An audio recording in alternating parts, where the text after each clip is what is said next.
Hey, how's it going, everybody? Hopefully, you all are doing well out there. Since there's a lot of buzz going on about the old Terry Crews and Juan Limon segment from last night, let's go ahead and take a look at the video. I wanted to take a look at the video in full. I've seen some snippets. Wanted to take a look at the full thing and give my thoughts about it at certain points. Some of it I'll skip. Obviously, I'll link it below. But some of the stuff I watched about a minute and a half, and some of the stuff seemed like irrelevant. So I'm going to cut those parts out of the video. But again, I'll link the full thing below so you can watch the full thing. I don't want to make it seem like I'm taking any context out of it. So hopefully this comes out okay as I do this. Again, I haven't seen the video other than the first minute maybe. But first part here, Terry Crews' tweet. You see it here up on the screen. Let's get started. Let's see how it goes. White people bad? No. Are all black people good? No. Knowing this reality, I stand on my decision to unite with good people, no matter the race, creed, or ideology. Given the number of threats against this decision, I also decide to die on this hill. Terry Crews joins me now. Terry, man, you stepped in it. You say that you're willing. You say you're willing to die on this hill. You've taken a lot of heat for this. Explain what you were thinking and why it's so important that you die on this hill. Well, again, I wanted to bring up the fact that, there are some very, very, militant type forces in Black Lives Matter. And what I was issuing was a warning. It's one of those things where I've been a part of different groups. I've been a part of different things. And you see how extremes can go far and can go wild. And then when you issue a warning, and when a warning is seen as detrimental to the movement, how can you ever have checks and balances? And when you have the leaders of the Black Lives Movement who are now talking about, if we don't get our demands, we're going to burn it down. Other Black people who are talking about working with other whites and other races, they're being viewed as sellouts or called Uncle Toms. You start to understand that you are now, being controlled. You're not being treated as loved. You're actually being controlled. Someone wants to control the narrative. And I viewed it as a very, very dangerous self-righteousness that was developing that really viewed themselves as better. It was almost a supremacist move to innocent. I don't want to move from one oppressor to the next. And one thing that really who's the next oppressor? Who's the next oppressor? Oh, when I describe this, when you look in the city of Chicago, there are 9 children who died by gun violence, by black on black gun violence, from June 20th all the way to today. And you're talking about even with the Atlanta child murders, there were 28 kids who died in 2 years. You're talking about a month, and you have 9 black kids, and the Black Lives Matter movement has said nothing about this. What does that have to do with equality, though, Terry? But I don't understand what that has to do with a movement that's for equality for black people. It's not mutually exclusive. That if you care about equality for black people, it's not mutually exclusive that if you care about equality for black people, that somehow you're going to stop random violence or, unfortunately, kids from being shot. It just seems like apples and oranges. It's not that way. This is the thing, Don. Black people need to hold other black people accountable. I said this the same thing. This is the Black America's version of the Me Too movement. If anything is going to change, we ourselves need to look at our own communities and look at each other and say, this thing cannot go down. And this is the thing, too. There are a lot of great, great people there who are held hostage, by people who literally are running these neighborhoods with violence and then claiming that Black Lives Matter. When you look at the parents of these little kids who are saying, hey, man, why aren't they speaking up for me, too? And this is what I'm saying. When I look at this whole thing about, it's about who is controlling the narrative. It's got to be all Black Lives Matter. And what's happened is that because I even challenged it, because I even questioned and warned people, Terry, I became sick. Like if I told you to wear a mask, but Terry, they want to kick you out. The Black Lives Matter movement was started because it was talking about police brutality. If you want an all Black Lives Matter movement that talks about gun violence in communities, including, Black communities, then start that movement with that name. But that's not what Black Lives Matter is about. It's not an all-encompassing. So if you're talking about, if someone started a movement that said, cancer matters, and then someone comes in and says, why aren't you talking about HIV? It's not the same thing. We're talking about cancer. So the Black Lives Matter movement is about police brutality and injustice in that manner, not about what's happening in Black neighborhoods. There are people who are working on that issue, and if you want to start that issue, why don't you start it? Do you understand what I'm saying? But when you look at the organization, police brutality is not the only thing they're talking about. I know that. I agree, but that's not what the Black Lives Matter movement is about, Terry. Before I get into my thoughts about it, this was a tweet here from Terry Crews. This was a month ago.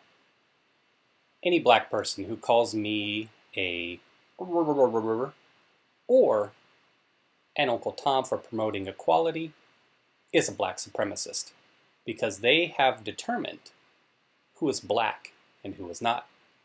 Truth, right? Now, basically, if you've seen a few of my videos on race relations and the similar kind of divisiveness that exists within a country, as I've said before, a uniquely American thing, I might say. The hyphenated individuals in this culture, something I don't really get on board with. Never have and never will. To me, if you're born here or immigrated here and have citizenship, you're an American, like me. You're not hyphenated in any way. I wonder if other countries do the same thing. Are Black individuals, Asian individuals, and then you can break that down further. Chinese, Japanese, Lebanese, Congolese, South Americans, whomever. If you're in another country, do you get hyphenated as well, or is that just an American thing? I don't like the hyphenated stuff. I don't like the way things are going. I think that just creates a further divide. And to the video, though, here's what I'd say. I get what Don is saying in a way, because he's saying that's not what BLM is about. But Terry checked him, because the reality is that maybe in the very beginning, before they put pen to paper in terms of an ideology, maybe that's what it was originally intended to be about in your mind, right? Oh, man, I see all this stuff going on. Pretend I'm Black for a second, and this is not going to sound good at all, but pretend that, okay, I'm sitting here, I'm with my friends, we're all Black, and yeah, you know what? I just saw on the news that this police brutality happened to a certain individual. What do you guys think of this? It seems like we're out here struggling every day, and our lives don't matter. Our Black lives don't matter? But wait, our Black lives should matter, right? Police brutality is terrible. It's almost like they treat us as if our Black lives don't matter. That seems like that'd be a great slogan, don't you think, guys? Yeah. We think Black lives matter, Black lives matter. Let's talk about police brutality. And that's what Don is getting at, but he even admits here, when Terry Crews comes at him and says, well, that's not the only thing that they're talking about, Don. That's not the only thing on their agenda. Terry is hitting on some things that are important. And these are things that I always talk about. Not specifically related to the Black community. This is all communities. This is color, religion, race, social class, any aspect of life. It's accountability, right? Accountability within whatever group you're kind of putting yourself into or allowing yourself to become a part of. If there's no accountability, and again, we're not talking about police brutality, we're talking about the overall issues within a society. Now, specifically, we're talking about black issues. We, meaning Terry Crews, and we also meaning me, since I'm here talking about it on this video, but if there's these other issues out there within the black community or as part of this BLM movement that they're talking about, that Terry Crews is referencing, and I think perhaps a lot of you have seen the statement, the mission statement of BLM, that was kind of making the rounds several days ago, where they were talking about dismantling the patriarchy and talking about the family structure absent a father. And then a lot of individuals obviously were talking about the statistics that can be shown about being raised in a single parent home versus being raised in a two-parent home. Now, I was fortunate enough to have two parents who seemed to love each other. And I turned out okay. Don't you think? Okay, I'm okay. But issues within the black community in whole. And that's the thing that Don doesn't seem to get. He keeps saying, hey, this isn't why BLM was founded.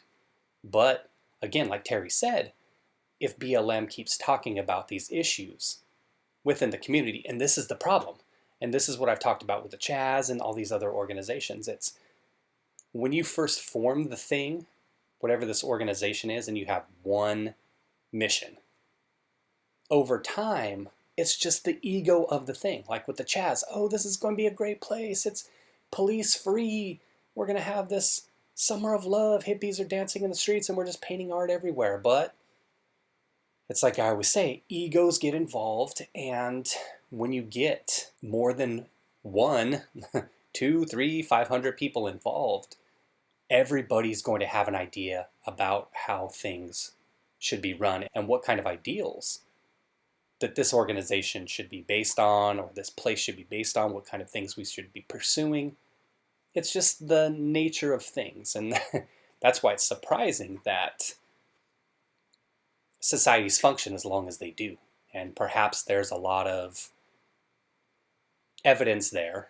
I'm not much of a historian in terms of that, but perhaps there's a lot of evidence there that that's why societies fall and fail, is too much division, not enough collectivism for the greater good. Everybody seems to have their own idea. They branch out, form their own group, have their own idea, branch out, form their own group.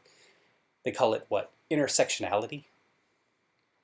The next thing you know, and think about this in the United States, how many tens, hundreds of thousands of groups do we have out there that are just promoting a cause for a certain small segment of people? And how many groups are out there saying, hey, let's join together. Let's just be all Americans. Let's be one whole America, right?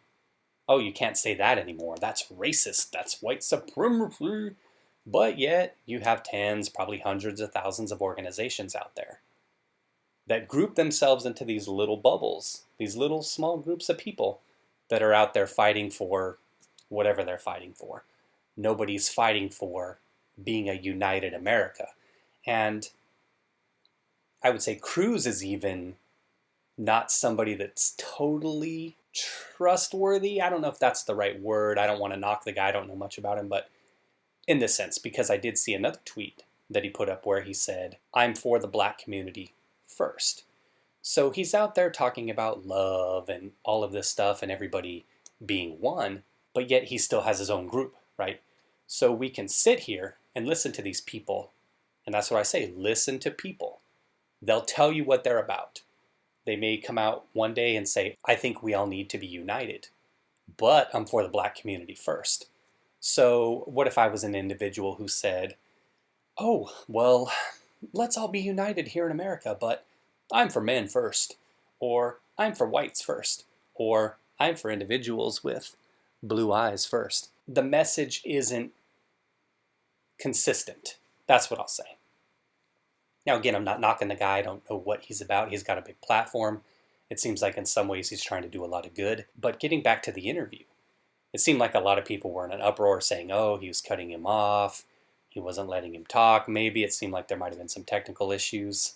Terry Crews is onto something.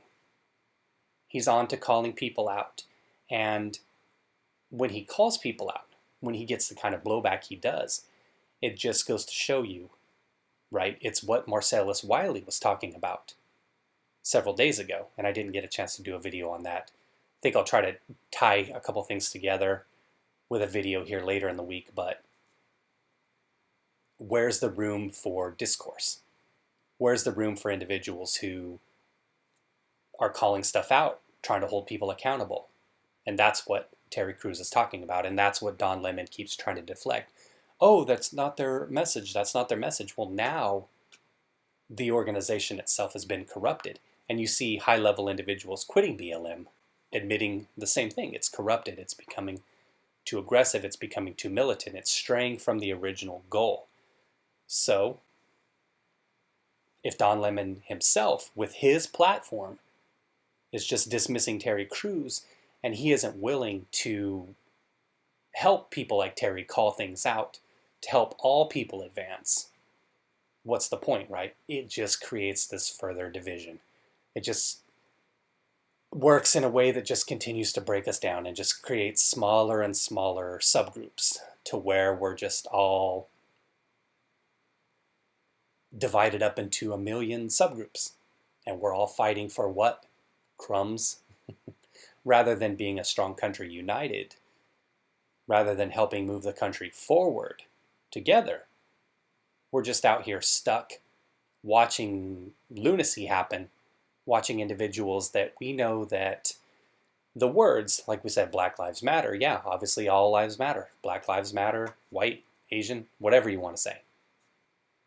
We all know that. And as I've said in previous videos, some matter more than others.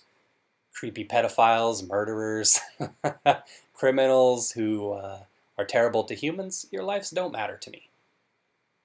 At birth, all lives matter. It's what we do going forward after birth that really dictates how much our lives matter, and some matter more than others. I'll just say that. Individuals who are out there doing far more good than me, individuals within religious communities, say, individuals who are teaching individuals the right ways in life, individuals who are out there, social workers, helping people, you can name tons of people who are out there doing the greater good, far more than just some person like me who's sitting here talking to a camera.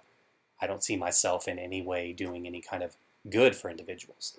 So I give those individuals a lot more credit and respect if they're out there doing things the right way and helping individuals succeed in life. So a lot more respect to those individuals than just me. When you just allow yourself to become corrupted in a way from what your original message is, or when individuals start corrupting the message, like has happened in BLM, then you just end up with a slogan that's just a t-shirt. It's a sticker, something you put on your car. It's a face mask that you wear that says, "I can't breathe." It's nothing more than a slogan that's there to sell t-shirts, that's there to sell merchandise, that's there to raise money and make individuals rich, certain individuals within an organization. Does it really do anything? Does it really advance the greater good? Does it do anything other than make people rich? Or is it something there that ultimately just becomes corrupted when money and power become involved and loses all meaning, loses all of its original purpose? Does Don Lemon really believe what he's saying? Is kind of the way he kind of tries to wrap things up there? I don't know. It seems like maybe he doesn't. That he has to know. He has to know the movement's corrupted, and he has to know it doesn't stand for what it originally was intended to stand for. All right, everybody. Thanks for watching. Take care.